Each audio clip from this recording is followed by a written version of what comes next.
अस्सलाम वालेकुम रहमतुल्लाह। मिला टाइम्स में खुशामदीद। मैं हूं शम्स तबरेज़ कासमी। महाराष्ट्र में इस वक्त ज़बरदस्त सियासी बहरान है और ऐसा लग रहा है कि शिवसेना, कांग्रेस और एनसीपी की जो सरकार है, बीजेपी उसको गिरा करके ही रहेगी। दूसरी तरफ शरद पवार, जिसको चाणक्य का बाप कहा जाता है, वो कोशिश कर रहे हैं कि सरकार नहीं गिरेगी और उन्होंने प्रेस कॉन्फ्रेंस करके कह दिया है बीजेपी लाख कोशिश कर ले महाराष्ट्र की सरकार गिराने की, लेकिन हम सरकार गिराने नहीं देंगे।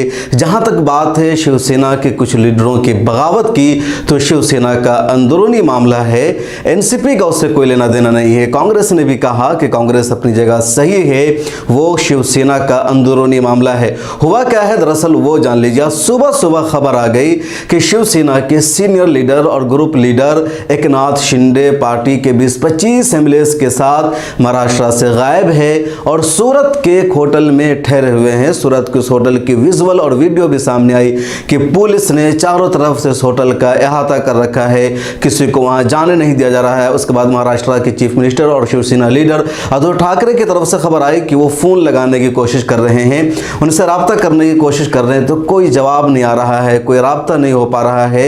शुरू में खबर आई कि 11 लीडर जो ऐसे हैं जो अनटचेबल है, जिनसे राब्ता नहीं हो पा रहा है, लेकिन बाद में खबर आ गई कि 20-25 एमएलए है, लेकिन 10-11 का तो कन्फर्म शिवसेना की तरफ से किया गया है।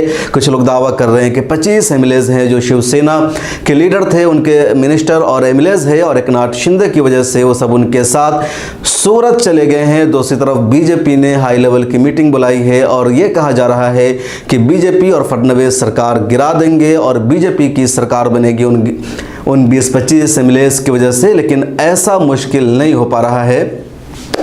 महाराष्ट्र में विधानसभा की कुल 288 सीटें हैं और सरकार बनाने के लिए 145 का होना ज़रूरी है। इस वक्त जो पार्टी है, जो बरसरी इक़्तिदार है, उनके पास कुल 165 एमएलए हैं। जो अपोजिशन है यानी एनडीए, बीजेपी और उसके कुछ इत्तेहादी पार्टियां, उनके पास कुल एमएलए की तादाद 113 है। बीजेपी के एमएलए की तादाद 106 है और उनके जो दीगर अलायंसेस है उन सब की तादाद मिला करके 113 है। अगर ये 20-25 को शामिल भी कर लिया है तब भी तादाद 132-33 तक जाती है।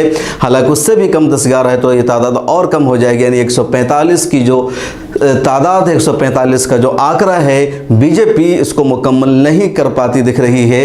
इसलिए बीजेपी का सरकार बनाना महाराष्ट्र में मुश्किल होता नजर आ रहा है। दूसरी तरफ महाराष्ट्र में शिवसेना के पास कुल 56 एमएलए है।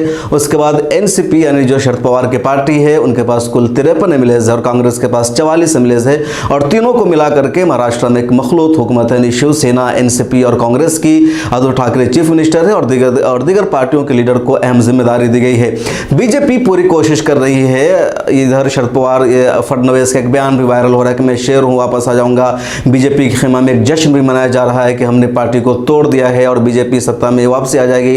लेकिन शरद पवार ने साफ कहा है कि बगावत की कोई भी कोशिश कामयाब नहीं होने दी जाएगी और शरद पवार का यह भी कहना था उद्धव ठाकरे मामले को कंट्रोल कर लेंगे, वो जिम्मेदार वज़ीर आज़म है, जिम्मेदार शख्स है और उन पर भरोसा है।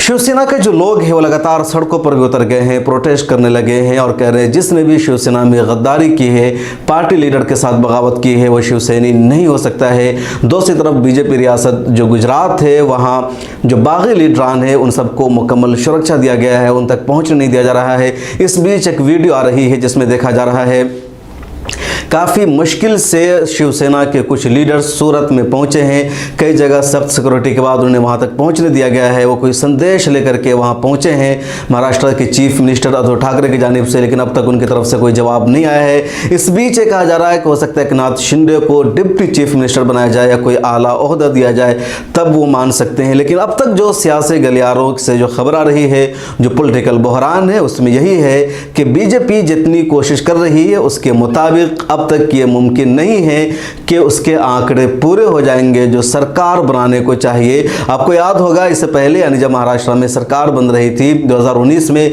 तब भी बहुत हंगामा हुआ था, बहुत ड्रामा हुआ था। रातों रात अचानक बीजेपी ने सरकार बना ली और बीजेपी की तरफ खुद एनसीपी के लीडर चले गए थे। फिर 24 घंटे में ही सरकार बदल गई, फडणवीस को रिजाइन देना पड़ा और फिर दोबारा से ये मखलूत सरकार बनी और उद्धव ठाकरे चीफ मिनिस्टर बने।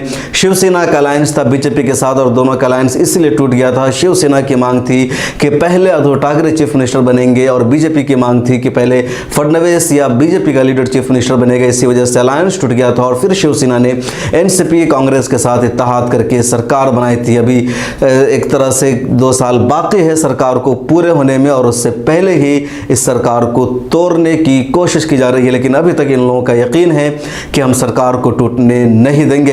इस हवाले से जो भी मज़ीद अपडेट होगी लेटेस्ट हम आपको बताएंगे। आपसे रिक्वेस्ट है कि मिल्लत टाइम्स को सोशल मीडिया के सभी अकाउंट्स पर फॉलो कीजिए। मिल्लत टाइम्स की खबरें पढ़ने, सुनने और देखने के लिए गूगल प्ले स्टोर से ऐप डाउनलोड करें।